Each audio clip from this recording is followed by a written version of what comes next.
pada ulang tahun Partai Komunis Tiongkok minggu lalu di Taman Tiananmen, Xi Jinping dengan percaya diri berpidato yang isi pidatonya cukup menggentarkan banyak negara di dunia. Para pakar intelijen pertahanan dunia geger. Analisanya, pernyataan Xi Jinping ini tertuju pada gerakan negara G7 yang dengan terang-terangan anti strategi ekspansi Tiongkok yang dibungkus dengan bantuan ekonomi. Seperti strategi banyak penyebar agama agar agama mereka dianut banyak orang, mereka pakai strategi memberi bantuan ekonomi agar banyak orang jatuh hati dan berpindahlah menjadi penganut agama tersebut. Atau seorang playboy tebar pesona dengan sering memberi hadiah pada gebetan-gebetannya agar kemudian jatuh hati untuk dipacari. Kalau playboynya sadis, tujuan memacari cewek tersebut untuk diambil warisannya, dan itu sangat kurang ajar. Kita kembali ke Tiongkok. Tiongkok pakai strategi yang sama, ambil hati dengan bantuan ekonomi. Tetapi bukan uang yang diberi adalah produk. Produknya buatan di negeri Tiongkok, di mana modalnya cetak duit berbasis produksi. Sederhana kan? Tapi pejabat negara yang negaranya takut dengan Tiongkok dipasang doktrin bahwa kalau cetak uang itu akan inflasi negaramu. Wis, sakarepmu bos. Ingat, jabatan ada batasnya, ilmu juga ada batasnya.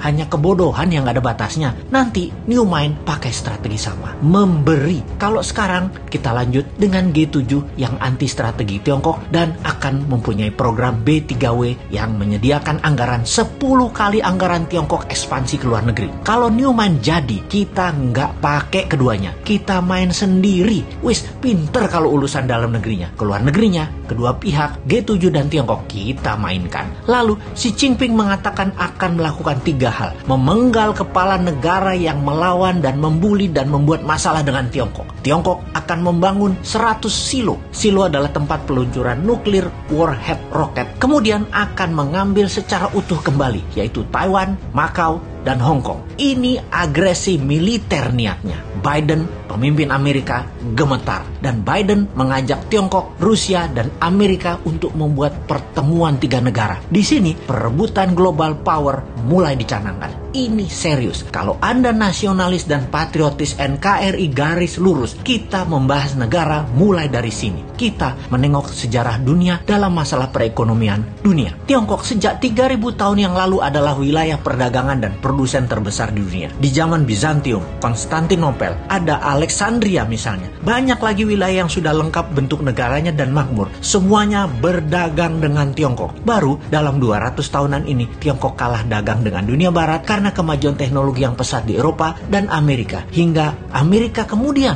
membangun Korea Selatan dan Jepang untuk menguasai pasar Asia Timur. Namun, strategi Deng Xiaoping di tahun 1979 hanya dalam 40 tahunan, Tiongkok kembali menjadi yang terbesar perdagangannya. Salah satunya memang bangsanya terbiasa berproduksi, terbiasa dagang, dan kuat lapar bangsanya. Secara bawah sadar, bangsa Han itu adalah bangsa pedagang, pandai memberi di awal, pandai merendah, pandai dagang tanpa untung, yang penting pembeli untung dulu, pandai putar uang, dan jago dalam kesehatan alami biomedisin tradisional ala timur. Secara ekonomi dan kesehatan memang di nomor 1 dan 2 kan, baru makanan. Mereka itu jago makan. Makanan mereka enak-enak. Secara dasar kehidupan, pola pikir bawah sadar mereka ya happy-happy dan kerja keras. Work hard, play hard. Jangan kayak di negara tetangga, banyak yang work soft, no play. Ai mate dah lu.